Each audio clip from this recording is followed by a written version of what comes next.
Salam kepada semua jemaat Tuhan. Hari ini mari kita bersama-sama untuk ibadah hari ini. Oleh itu, mari kita bersama-sama mempersiapkan hati kita untuk ibadah kita hari ini.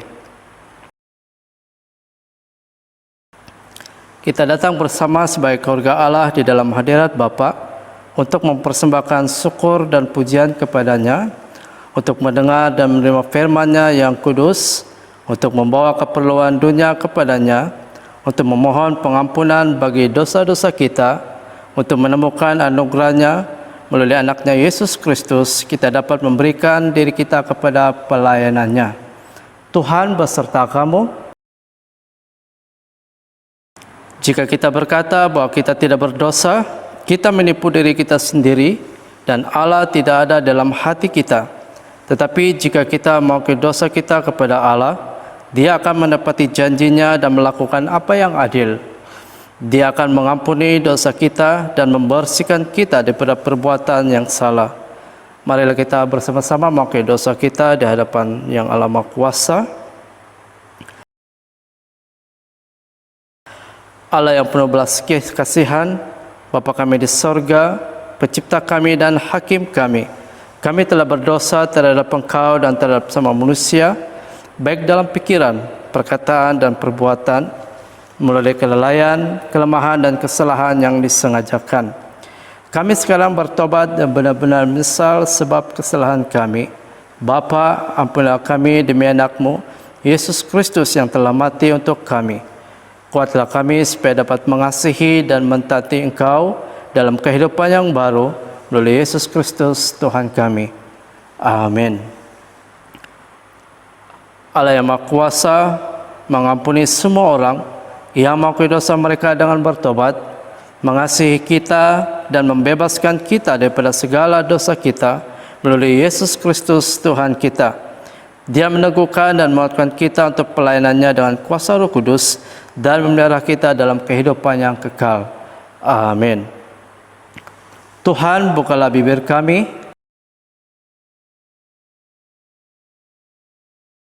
marilah kita menyembah Tuhan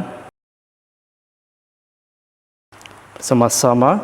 Kemuliaan pada Bapa, Anak dan Roh Kudus seperti pada mulanya sekarang ini sampai selama-lamanya. Amin. Sekarang jemaat Tuhan, mari kita bersama-sama memuji dan menyembah Tuhan. Haleluya, sorak-sorak bagi Tuhan.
hatiku.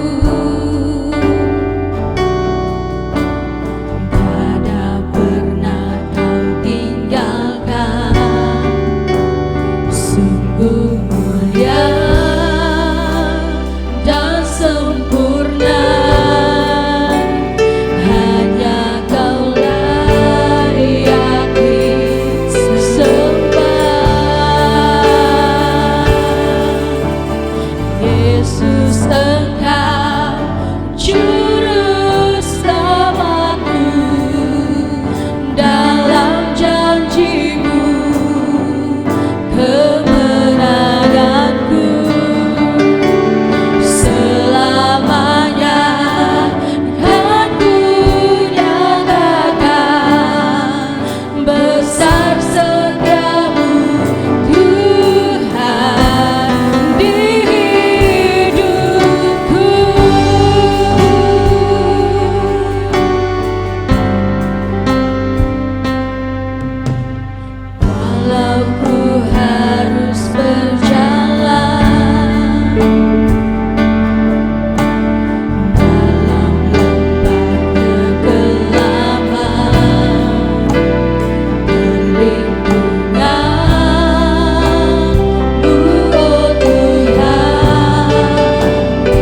Selamat pagi semua jemaat Tuhan. Kita bertemu lagi di dalam ibadah untuk minggu ini. Dan seperti biasa, sebelum kita memulakan pelayanan khotbah, mari kita tunduk kepala dulu, kita mau berdoa. Mari kita berdoa. Bapa di surga, sekali lagi kami bersyukur untuk kesempatan yang Tuhan berikan kepada kami. Dan sekarang kami mau mendengarkan firman-Mu. Kami mohon Roh Kudus Tuhan memimpin, menyertai. Bukan saja hamba-Mu yang menyampaikan, tapi kami semua yang mendengar, walau di mana saja kami berada. Berkati persekutuan kami, ibadah kami pada hari ini, walau di mana saja kami berada. Terima kasih Tuhan, di dalam Yesus Kristus kami berdoa. Amin. Nah, untuk minggu ini kita akan sama-sama melihat firman Tuhan yang kita ambil daripada Mazmur 126 mulai ayat 1 sampai 6. Jadi sebagai latar belakang kepada Mazmur ini, nah Mazmur ini ditulis oleh Ezra, ya, Nabi Ezra. Dan pada waktu itu mereka sedang di dalam pembuangan di Babel selama 70 tahun, ya. Ezra yang memimpin bangsa Israel pada masa itu untuk kembali ke Yerusalem, ya. Setelah 70 tahun berlalu, mereka tidak lagi memiliki harapan sebenarnya, ya. Ini bukan satu jangka masa yang singkat, 70 tahun. Boleh habis satu generasi kalau ikut, ya. Jadi mereka sebenarnya tidak ada harapan sudah, ya, untuk kembali, ya.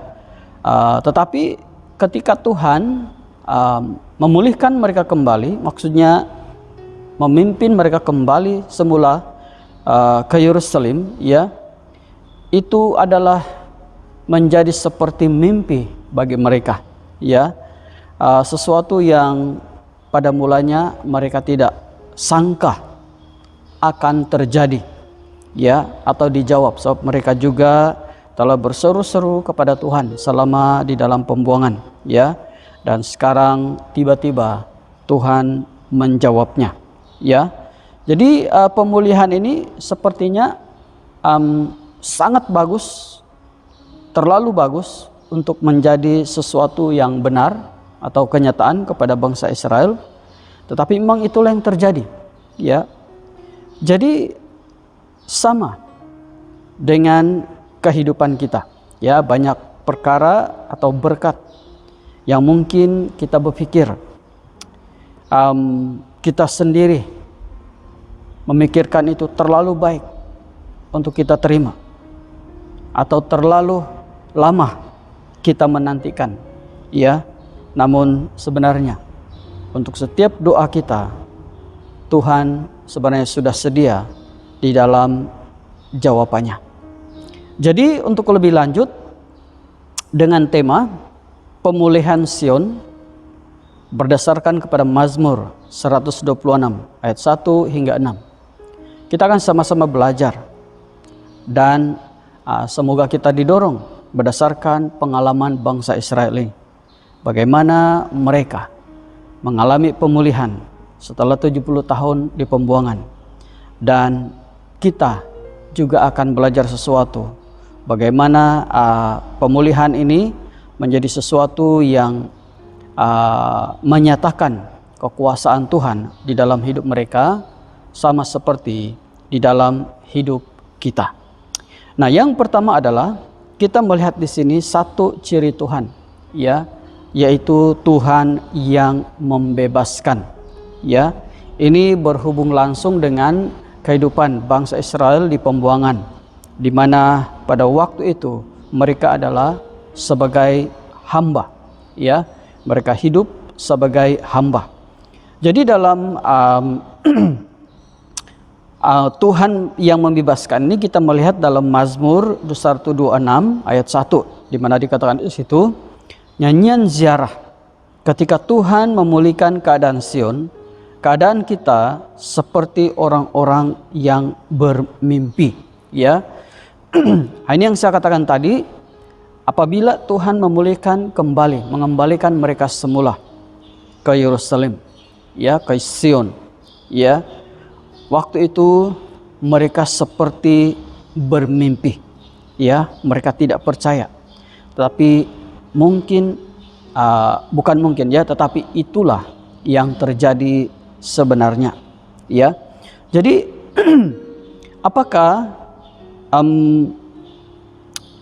maksud atau hasil atau dasar kepada pembebasan Tuhan ini kepada mereka? Ya. Nah, yang pertama itu adalah untuk memulihkan. Ya, seperti yang saya sudah bacakan tadi, untuk memulihkan. Ya, yaitu dikatakan di situ memulihkan keadaan Sion. Apa maksud memulihkan keadaan Sion di sini? Nah, untuk itu pertama kita mau melihat apakah maksud Sion di sini. Nah, Sion di sini berbicara bagi bangsa Israel sebenarnya merujuk kepada Yerusalem sendiri. Ya, Sion ataupun Yerusalem adalah kota suci yang memang tidak dapat diragukan lagi sebagai satu tempat di mana di dalam kepercayaan Israel kota ini adalah kota yang telah dipilih oleh Tuhan. Ya, dan di dalam Alkitab sendiri Sion disebut sekurang-kurangnya 150 hingga 200 kali. Ya, disebut di dalam perjanjian lama, sedangkan Yerusalem pula disebut sekitar 669 kali. Ya, dan ini memperlihatkan bahwa tempat ini adalah suatu tempat yang benar-benar penting dan memainkan peranan dalam kepercayaan orang-orang Israel. Dan ini juga sebenarnya mencirikan atau memberitahu bahwa Allah telah menjadikan Sion ini atau Yerusalem ini sebagai kota suci. Ya, dan malah Yerusalem ini adalah kota yang dipilih dan dikasihi oleh Tuhan, dan tempat ini adalah menjadi tempat kediamannya. Di sanalah dia bertakhta dan memberikan perlindungan bagi kota ini sehingga kota ini tidak akan pernah goyang. Ya, jadi ada kepercayaan, ya, dan pengharapan kepada Tuhan, yang Tuhan akan sentiasa menyertai Sion. Dan karena itu, apabila mereka berkata memulihkan Sion, sebenarnya mereka bercakap tentang dalam konteks ini, ya, dalam konteks Mazmur inilah mereka sebenarnya bercakap tentang pemulihan Sion atau Yerusalem, di mana kota itu adalah kota di mana mereka rindukan selalu selama mereka di pembuangan. Karena bukan saja kota ini menjadi kota tempat tinggal mereka, tapi kota ini juga adalah menjadi pusat kepada hal-hal spiritual mereka. Ya. Sementara memulihkan pula di sini adalah bersamaan dengan maksud Allah, yaitu memberi keselamatan, membebaskan, mengampuni, dan mengasihi. Ya, jadi ini berarti bahwa apabila mereka berkata memulihkan keadaan Sion, itu adalah pemulihan Allah yang bertitik tolak daripada pembebasan Allah dengan memberi keselamatan, membebaskan mereka, mengampuni mereka, dan juga menunjukkan kasih Allah kepada mereka. Jadi bukan sesuatu perkara yang sederhana sebenarnya bagi bangsa Israel apabila mereka mengatakan memulihkan keadaan Sion. Karena ini bercakap tentang wilayah mereka dan aspek-aspek politikal mereka, sosial mereka, ekonomi mereka, dan juga lebih penting mengenai spiritual mereka. Jadi dalam arti kata yang lain, ini yang dipulihkan oleh Tuhan melalui kasih-Nya, melalui keselamatan, melalui pengampunan yang Dia telah berikan kepada mereka. Dan inilah sebabnya mengapa ini menjadi sesuatu yang sangat penting bagi Israel, karena bukan mudah dalam pikiran mereka hal-hal seperti ini dapat dilakukan kepada mereka, tetapi itulah yang terjadi. Dan itulah sebabnya mengapa mereka mengatakan pada waktu itu pemulihan itu berlaku, itu seperti mimpi. Dan bagi kita pun dalam kehidupan kita, ya, mungkin ada perkara-perkara yang kita merasakan, yang telah kita berdoa, yang telah kita memohon lama, tetapi sama ada itu sudah terjadi atau belum, atau kita merasakan mustahil. Kita melihat di sini bahwa tidak ada yang mustahil bagi Tuhan. Karena apabila tiba waktunya, kita pula yang akan seakan-akan bermimpi dan bertanya-tanya, betulkah ini? Benarkah ini? Sekarang telah terjadi. Dalam hal ini, ya, tetapkan, teguhkan iman percaya kita kepada Tuhan. Kita percaya apabila tiba waktunya, Tuhan akan memulihkan kita seperti mana di mana kita sepatutnya berada. Selain daripada itu, Tuhan membebaskan ini juga adalah Dia melakukannya adalah untuk melakukan kemuliaannya, untuk kemuliaannya, ya. Nah, dalam Mazmur 126 ayat 2 mengatakan, pada waktu itu mulut kita penuh dengan tertawa dan lidah kita dengan sorak-sorai. Pada waktu itu berkatalah orang di antara bangsa-bangsa, Tuhan telah melakukan perkara besar kepada orang-orang ini.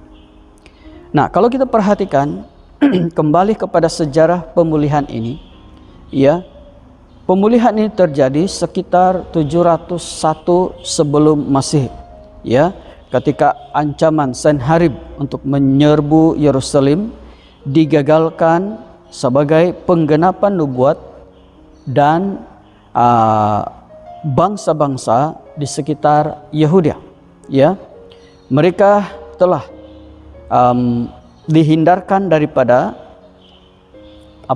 serbuan ini. Dan dari situ akhirnya pemulihan yang lebih besar terjadi ketika orang Yahudi kembali semula ke Yerusalem pada tahun 538 sebelum Masehi. Nah, sebelumnya orang-orang Israel bersedih. Mereka tidak dapat menyanyikan lagu-lagu lagi untuk Tuhan karena mereka di negeri asing. Ya, mereka juga tidak dapat mengamalkan. Malah mungkin ada generasi yang telah kehilangan identiti mereka karena ini 70 tahun. Ya, tetapi sekarang apabila hal itu terjadi, mereka begitu bersukacita, mereka bergembira, dan itu terungkap melalui apa yang mereka lakukan, suarakan, jeritkan, ya, sorakkan daripada mulut mereka. Karena pada waktu itu hati mereka begitu bersukacita, mereka sehingga mereka tidak dapat menahannya, ya. Jadi sama seperti kita ketika kita dibebaskan, ya, kalau dalam konteks orang Israel dibebaskan daripada perhambaan, hari ini kita mungkin melihat perhambaan ini sebagai dosa dan penindasan besar, atau dalam situasi sekarang ini pandemik, ya, COVID. Ketika kita dibebaskan, ya, terutama kita sebagai orang-orang percaya, sudah pastilah kita akan bersuka cita karena pembebasan yang kita tahu datang daripada Tuhan akan menerbitkan sukacita yang luar biasa. Dan pada waktu itu apabila kita bersukacita, apabila kita bersorak-sorai, ya, apakah tujuannya? Sebab saya percaya keinginan Tuhan bukan hanya setekat di situ, ya. Sama seperti apabila Tuhan melakukan mujizat atau sesuatu kemenangan dalam hidup kita, apa tujuannya? Itu adalah untuk kemuliaan Tuhan sendiri. Sebenarnya maksud Tuhan dari setiap pekerjaan-pekerjaan yang besar, dan malah jangan kata besar, bilang hanya besar, yang kecil-kecil pun di dalam hidup kita, sebenarnya adalah untuk kemuliaannya. Karena orang akan melihat dan orang akan terkagum dan orang akan tertanya-tanya pekerjaan Tuhan yang luar biasa dalam hidup kita. Dan dalam arti kata yang lain, dalam situasi itu sebenarnya Tuhan dimuliakan di dalam hidup kita. Nah, perkara yang kedua adalah kita juga melihat di sini melalui pemulihan Sion ini bahwa Tuhan turut bekerja.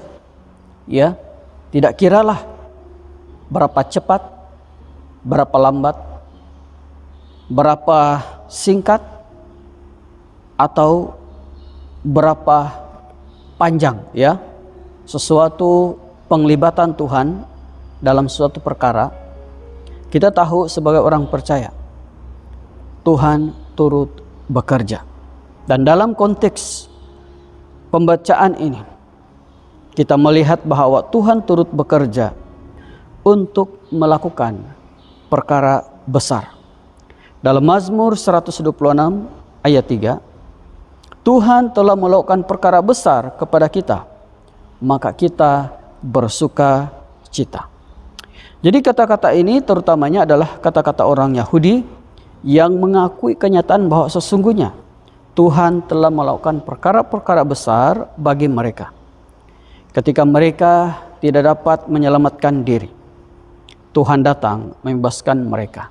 Dan kegembiraan dan nyanyian yang datang daripada jiwa yang bersyukur ini adalah ditujukan kepada Tuhan, karena pekerjaan Tuhan yang luar biasa di dalam hidup mereka, khususnya pembebasan mereka daripada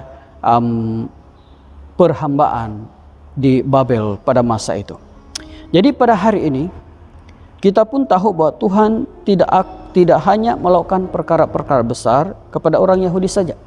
Ya, kita percaya sebagai orang-orang Israel secara rohani, kita juga menerima pekerjaan kasih yang sama daripada Tuhan. Ya, seluruh dunia yang percaya menerima kasih karunia daripada Tuhan yang sama, termasuk kita. Karena dialah kita diperdamaikan dengan Allah. Karena dia adalah pendamai bagi dunia. Jadi pembebasan ini bukan hanya dari dosa kita, tapi juga dengan memberikan kita keselamatan dan memberikan kita kehidupan yang kekal. Pekerjaan besar apa lagi daripada pekerjaan-pekerjaan yang seperti ini, memberikan kita kehidupan kekal. Ya, orang boleh melakukan apa saja dalam hidupnya, tetapi tidak akan pernah dapat melakukan sesuatu dalam hal hidup dan mati. Ya, biar bagaimana statusnya sekalipun di dunia ini. Baru-baru saya membaca bahwa di Cina sekarang mereka sedang membina satu teknologi untuk menghidupkan manusia. Dan sudah ada beberapa orang yang telah volunteer untuk diawit, supaya apabila tiba waktu teknologi ini berhasil, dia dihidupkan. Ya, tapi kita tahu mereka mungkin boleh menghidupkan, tapi satu perkara yang mereka tidak akan dapat beri adalah roh kepada orang yang dihidupkan, kalaupun itu berhasil. Karena roh ini bukan buatan manusia. Roh ini adalah datang daripada Tuhan. Dalam arti kata yang lain, tidak akan pernah sebesar manapun kita telah sampai ke bulan, kita telah sampai menaruhkai beberapa planet, Marikh dan sebagainya, tetapi tidak ada yang boleh mengatasi soal hidup dan mati. Hanya ada di dalam Tuhan. Dan karena itulah kita bersyukur karena pekerjaan besar ini juga telah kita terima. Dan ini juga termasuk di dalam pemulihan. Dalam arti kata pemulihan rohani kepada kita sebagai anak-anaknya. Selain pada itu, Tuhan turut bekerja untuk memulihkan keadaan kita. Ya, dalam Mazmur 126 hingga 4 ayat 4, pulihkanlah keadaan kami ya Tuhan, seperti memulihkan batang air kering di tanah Negib. Nah, sebenarnya Mazmur ini kalau dibahagikan kepada poin yang besar atau pecahan yang jelas, bermula daripada ayat 4 ini bercakap tentang sekembalinya mereka di Yerusalem. Ya, ayat 1 hingga 3 tadi adalah bercakap tentang bagaimana mereka meresponi apa yang Tuhan telah lakukan kepada mereka. Tapi di dalam ayat 4 ini menceritakan setelah mereka berada di kota itu, mereka melihat bagaimana kota itu telah hancur. Ya. Dan ini benar-benar meremukkan mereka. Dan karena itulah mereka berdoa sekali lagi. Setelah mereka kembali daripada Babel ke Yerusalem, mereka melihat kota itu telah hancur. Ya, dan karena itu mereka berdoa sekali lagi kepada Tuhan. Dan ayat 1 dan 3 tadi menjadi dasar kepada kekuatan iman percaya mereka. Bahwa kalau pada masa lalu Tuhan boleh melakukan perkara besar, mari kita sekali lagi percaya bahwa kali ini pun Tuhan akan melakukan perkara besar. Dan di sini mereka merujuk tanah Negib. Ya, Negib. Apakah tanah Negib ini? Nah, itu adalah satu daerah di selatan tanah Kanaan, ya.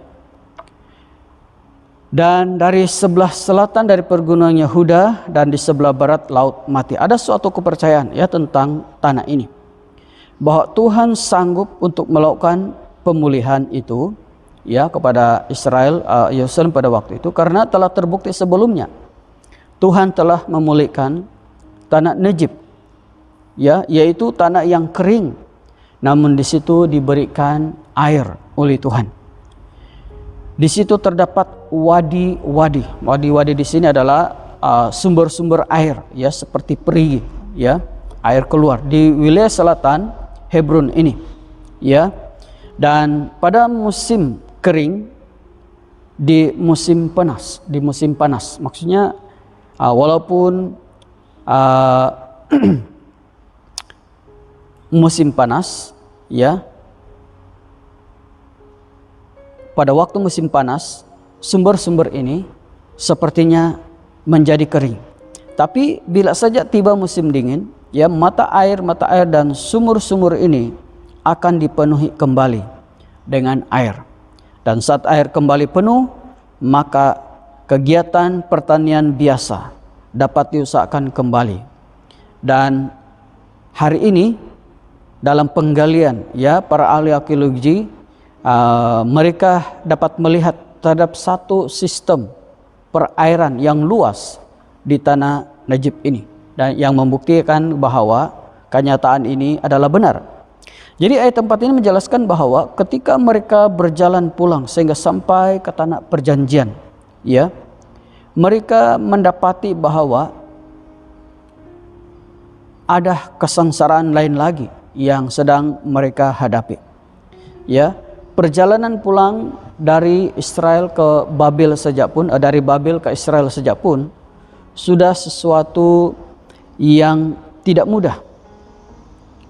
Dan sampainya di rumah mereka, di kota mereka, apa yang mereka lihat adalah kehancuran. Tapi di sini kita melihat mereka sekali lagi kembali kepada Tuhan, berdoa, memohon dan percaya kepada Tuhan. Dan kita tahu bahwa doa ini akan, bila tiba waktunya, akan dijawab oleh Tuhan. Jadi dalam kehidupan kita mungkin telah berjalan melewati kesengsaraan demi kesengsaraan. Jangan dulu bercakap pasal pandemik ini. Ya, kita lihat dalam kehidupan kita dari kecil, dalam kehidupan kita sebagai suami istri, dalam kehidupan kita sebagai keluarga, dalam pekerjaan kita, dalam usaha kita, dan dalam apa juga keadaan hidup kita, di dalam keadaan-keadaan tertentu. Mungkin kita telah atau kita melalui kesengsaraan dan penderitaan yang sukar untuk digambarkan, ya, dari satu kesengsaraan ke satu kesengsaraan, dari satu kesakitan ke satu kesakitan, ya. Waktu itu bagaimanakah respon kita, ya? Nah, kita mau mengambil semangat iman orang Israel di sini. Mereka percaya bahwa Tuhan akan memulihkan keadaan mereka. Dan karena itu mereka berseru, Tuhan, pulihkanlah keadaan kami. Tidak ada yang menguatkan iman kita selain daripada apa yang telah kita alami di dalam kehidupan kita bersama dengan Tuhan. Maksudnya, kalau konteks bangsa Israel, ketika mereka berkata, Tuhan pulihkanlah kami, sebenarnya dasar iman daripada doa ini adalah berdasarkan kepada apa yang Tuhan telah lakukan di dalam kehidupan mereka daripada Babel sampai dibebaskan. Mereka bergantung kepada iman ini. Kalau mereka sekarang dibebaskan daripada Babel, mereka juga percaya bahwa sekarang pun kota mereka akan dipulihkan. Jadi dalam hidup kita, berapa banyak pekerjaan Tuhan yang telah Tuhan lakukan kepada kita, sama ada kita sadar atau tidak. Kalau Tuhan telah melakukan hal-hal ini pada masa lalu dalam kehidupan kita, mengapa sekarang dan akan datang Tuhan masih tidak melakukannya? Tuhan tidak akan melakukannya, ya. Jadi itulah sebabnya mengapa kadang-kadang kita melalui pengalaman-pengalaman pahit sedemikian. Karena Dia mau kita belajar, mengambil iman, pelajaran daripadanya bahwa kalau pada masa lalu Tuhan boleh membebaskan saya, menguatkan saya, maka sekarang pun dan akan datang pun Tuhan juga akan menguatkan saya. Tuhan juga akan membebaskan saya, memulihkan saya. Jadi kalau hari ini kita ada masalah, kembali kepada Tuhan. Sama ada itu masalah pribadi, masalah keluarga. Ya, kalau dalam keluarga misalnya, kalau pada masa lalu kita boleh bertahan untuk sekian puluhan tahun, kenapa dengan masalah yang ada sekarang ini kita mengalah? Ya, kita kembali kepada Tuhan. Setiap pribadi harus kembali kepada Tuhan. Buang semua perasaan ego. Buang semua rasa kebenaran diri sendiri. Selama ini ada, maka tidak akan ada titik pertemuan yang menyatukan kita. Di dalam hal ini, titik pertemuan itu adalah kembali kepada Tuhan. Kembali kepada Tuhan. Inilah penyelesaiannya. Israel kembali kepada Tuhan. Coba kalau mereka tidak kembali kepada Tuhan, mereka boleh saja menjadi bosan dan berkata, kenapa Tuhan ini? Dia bebaskan kita hanya untuk dihantar ke satu kehancuran lagi. Apa ini?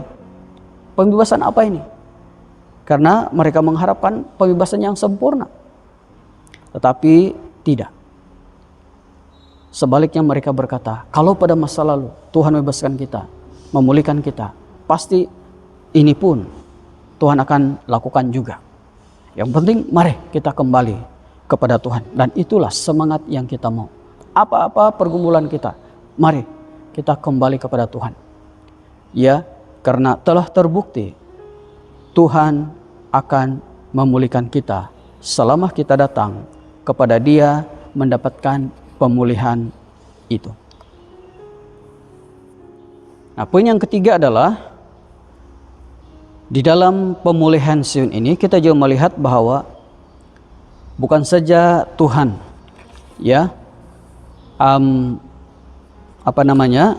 bukan saja Tuhan membebaskan, Tuhan turut bekerja, tapi Tuhan juga memberikan kemenangan. Ya, Tuhan juga memberikan kemenangan. Kepada siapa kemenangan ini diberikan?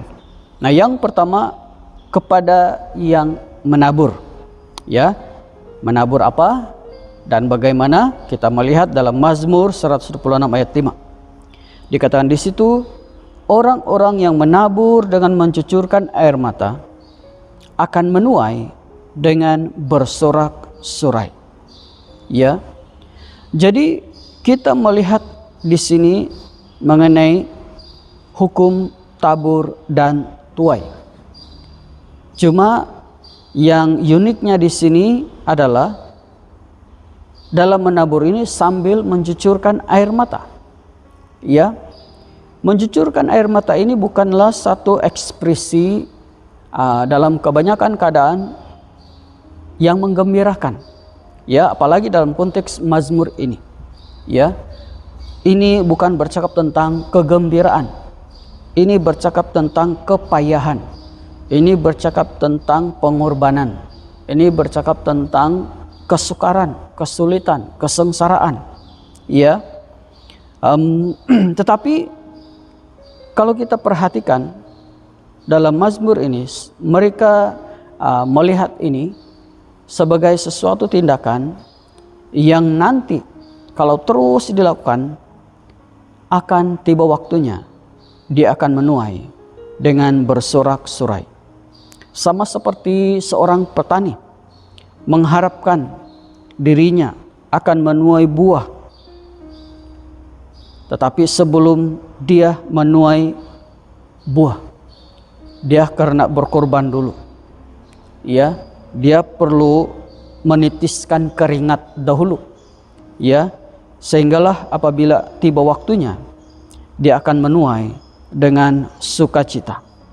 Jadi dalam hal ini kembali kepada situasi bangsa Israel, ya, Tuhan telah menjanjikan dan Tuhan telah memberikan mereka suatu pengalaman iman, suatu pengalaman rohani, bahwa ketika mereka terus-menerus menabur, mereka akan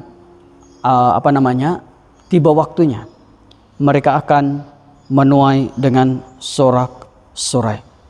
Jadi dalam hal ini iman di sini, menabur di sini sebenarnya bercakap tentang keteguhan iman kita. Ya, sebagai anak-anak Tuhan, kita diharuskan menabur. Menabur dalam arti kata terus-menerus melakukan sesuatu perkara kebaikan yang berasaskan kepada kehendak Tuhan, seperti menabur kasih, kebaikan kepada orang lain, dan terus meletakkan dasar iman percaya kita kepada Tuhan. Ya, seperti mereka, walaupun mereka kembali ke Yerusalem dan mereka menyaksikan kota yang hancur, mereka tetap menabur di dalam iman mereka dengan percaya. Mereka terus percaya, mereka terus percaya. Ya, kepercayaan ini saja adalah seperti benih. Kepercayaan ini saja, kesetiaan ini saja adalah seperti benih yang mereka tanam. Dan mereka tahu bahwa akan tiba waktunya. Kepercayaan ini, kesetiaan kepada Tuhan ini akan memberikan mereka reward. Maksudnya upah. Ya, karena setiap kesetiaan, setiap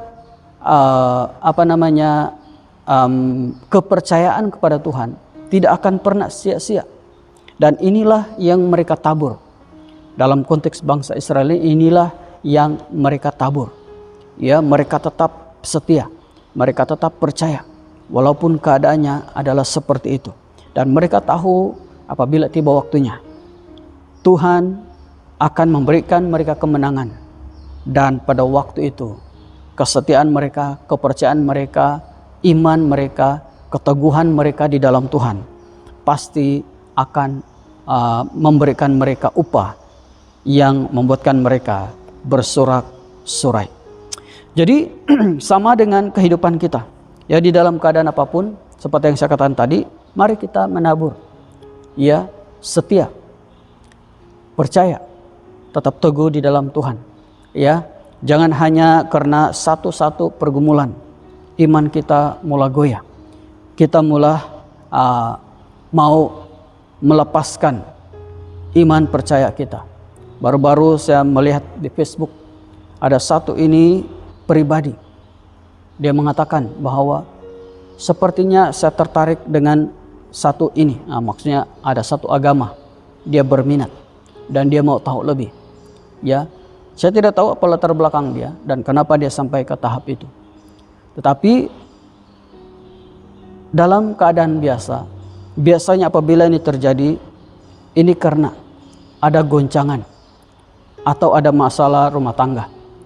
Dan karena itu sebagai cara melarikan diri, mereka sampai ke tahap melepaskan, mengabaikan iman mereka.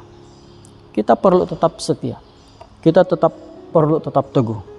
Malah di dalam kesengsaraan inilah sepatutnya kita semakin berpegang teguh kepada Tuhan, bukan menjauhkan diri. Dalam situasi sekarang seperti pandemik ini, ya, inilah masanya kita bersatu di dalam doa, terutama untuk jemaat-jemaat kita yang mungkin mendapat kesan, sama ada yang telah dijangkiti maupun mungkin mendapat kesan ekonomi atau kesan apa saja hasil daripada pandemik ini. Kita berdoa supaya mereka tetap teguh di dalam Tuhan. Kita berdoa supaya mereka tetap setia di dalam Tuhan, karena kita percaya ini adalah biji benih yang kita tabur, yang mereka tabur. Dan apabila tiba waktu, pasti kita akan menuai dengan bersorak-sorai. Selain pada itu, Tuhan juga memberikan kemenangan kepada mereka yang berjalan maju. Ya, kalau tadi kepada yang menabur dengan mencurahkan air mata, sekarang ini yang berjalan maju. Dalam Mazmur 126 ayat 6 mengatakan, orang yang berjalan maju dengan menangis sambil menabur benih, pasti pulang dengan sorak-sorai sambil membawa berkas-berkasnya. Jadi ayat terakhir ini adalah ulangan atau pernyataan pengesahan tentang apa yang diungkapkan dalam beberapa dalam ayat-ayat sebelumnya. Perkataan di sini, benih di sini adalah sesuatu yang sangat penting, ya. Karena apa? Ini menggambarkan tentang kehidupan, kepercayaan kita yang mana sekalipun berhadapan dengan tekanan, kehancuran, kesedihan, kesengsaraan demi kesengsaraan, dari satu tahap ke satu tahap, dari satu fasa ke satu fasa, tapi tetap percaya, tetap berpegang teguh kepada Tuhan. Ya, mereka ini adalah yang dipanggil sebagai yang tetap berjalan maju sambil dengan menangis sambil menabur benih. Ya, dan akan tiba waktu mereka akan pulang dengan sorak-sorai sambil membawa berkas-berkasnya. Dan sudah pasti berkas-berkas ini bukan berkas yang kosong. Sudah pasti dengan isi buah yang sekarang memenuhi berkas-berkas mereka. Jadi hidup kekristenan kita sama. Kita tidak, kebahagiaan kita atau bagaimana kita hari ini tidak terbentuk sepenuhnya sebagaimana yang kita lalui saat ini. Kebanyakannya dibentuk oleh apa yang telah kita lalui pada masa lalu. Ini penting, bagaimana kita mempergunakan, melihat apa yang telah berlalu untuk melihat kedudukan kita sekarang maupun menempatkan diri kita di masa depan. Ya, Dan semua ini bertitik tolak daripada pandangan kita, ketergantungan kita kepada Tuhan. Selama kita bergantung kepada Tuhan, saya percaya baik atau buruk pengalaman masa lalu kita atau perjalanan kita, kita akan tetap melihatnya dari sudut positifnya. Dan kita mengambil dari sudut positifnya untuk membuat kita berjalan maju terus ke depan. Inilah iman yang positif. Inilah iman yang Tuhan letakkan di dalam hidup kita. Ya, iman bukanlah sesuatu yang muncul tiba-tiba. Ya, iman adalah sesuatu yang ditanam oleh penabur yang berpandangan ke depan, berpandangan jauh, ya, yaitu Tuhan sendiri. Jadi dalam konteks ini hati kita adalah seperti biji yang ditabur ini, biji yang akan ditanam ini. Jadi biji ini adalah bercakap mengenai keyakinan dan kepercayaan kita kepada si penabur, di mana si penabur ini Allah sendiri akan mengambil ya biji ini dan ditanam.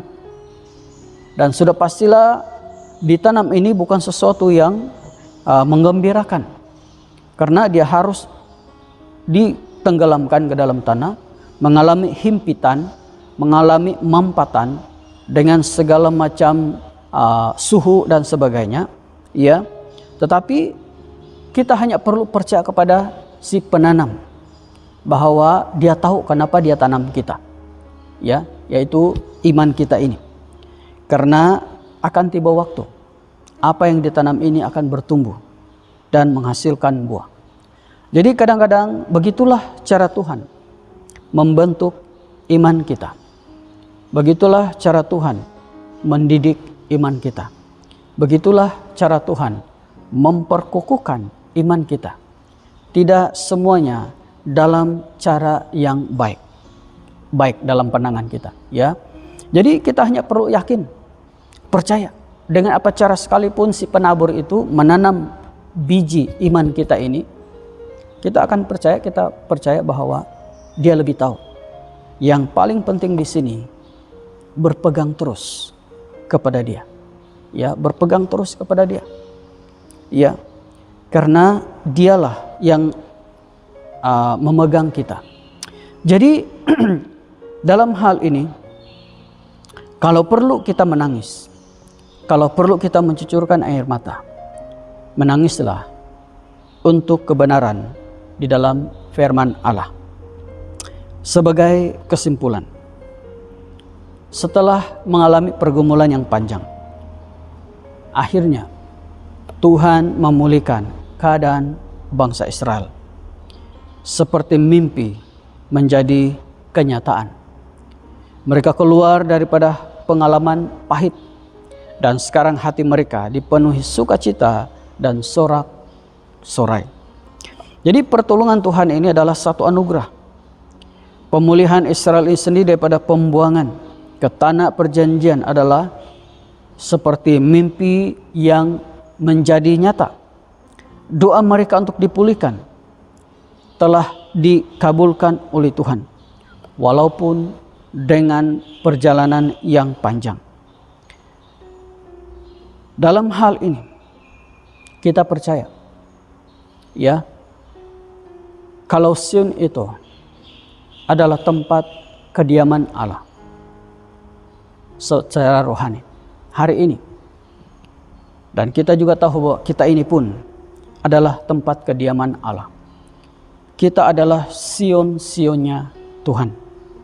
Jadi apapun kondisi, sama ada kita ini sekarang adalah Sion yang hancur, Sion yang sedang menghadapi masalah, Sion yang sedang melalui pergumulan yang mungkin hanya kita sendiri tahu. Kita melihat, kita belajar daripada bangsa Israel. Jangan apapun keadaan boleh merebut kepercayaan kita, kesetiaan kita di dalam Tuhan. Tetaplah teguh, tetaplah bertahan. Karena daripada firman Tuhan ini, daripada pengalaman pemulihan Sion ini, kita juga percaya bahwa Tuhan pasti memulihkan kita. Tuhan pasti akan memberikan kita satu pengakhiran yang memulihkan kita bersorak-sorai untuk kemuliaan Tuhan. Semoga Tuhan memberkati kita dan semoga damai sejahtera Tuhan memenuhi seluruh kehidupan kita di dalam keadaan apapun. Mari kita tunduk kepala, kita berdoa.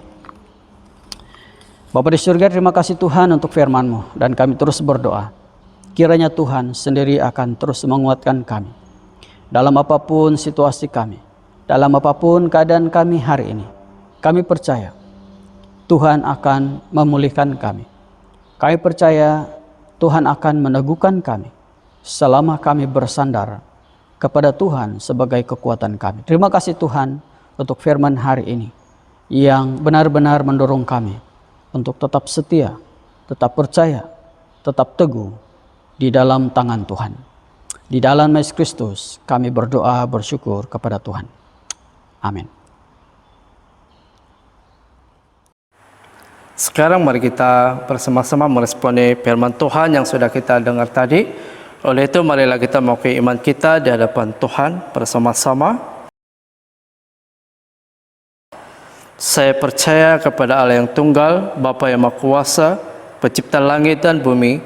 Saya percaya kepada Tuhan Yesus Kristus, Anak Tunggal Allah, yang dilahirkan oleh anak darah Maria.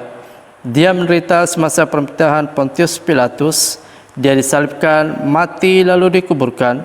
Pada hari yang ketiga, dia bangkit dan naik ke surga. Dia duduk sebelah kanan Bapa. Dia akan datang kembali untuk menghakimi baik orang masih hidup dan yang sudah mati. Saya percaya kepada Roh Kudus, gereja yang kudus, dan daripada rasul-rasul, pengampunan dosa, kebangkitan hidup, dan kehidupan yang kekal. Amin.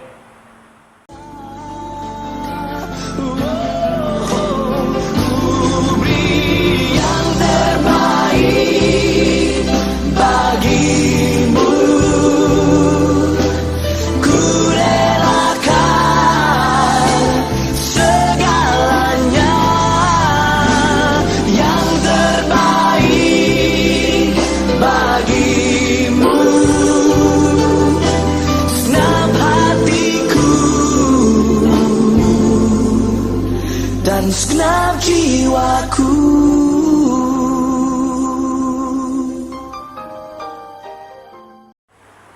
Oke, sekarang jemaat Tuhan, mari kita bersama-sama di dalam doa Tuhan.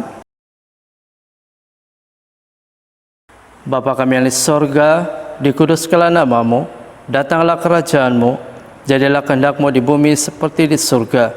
Berikanlah kami pada hari ini makanan kami sehari-hari. Ampunilah kami akan dosa-dosa kami, seperti kami juga mengampuni orang bersalah kepada kami. Janganlah membawa kami dalam pencobaan, tetapi lepaskanlah kami daripada yang jahat. Kerana Engkau punya kerajaan, kuasa dan kemuliaan, sekarang dan selama-lamanya. Amin. Sekarang jemaat Tuhan, marilah bersama-sama menerima berkat, kasih karunia Tuhan kita Yesus Kristus dan kasih Allah dan persekutuan Roh Kudus menyertai kita sekalian selama-lamanya. Amin. Sekarang mari kita bersama-sama di dalam lagu kesyukuran. Sorak-sorai bagi Tuhan. Haleluya.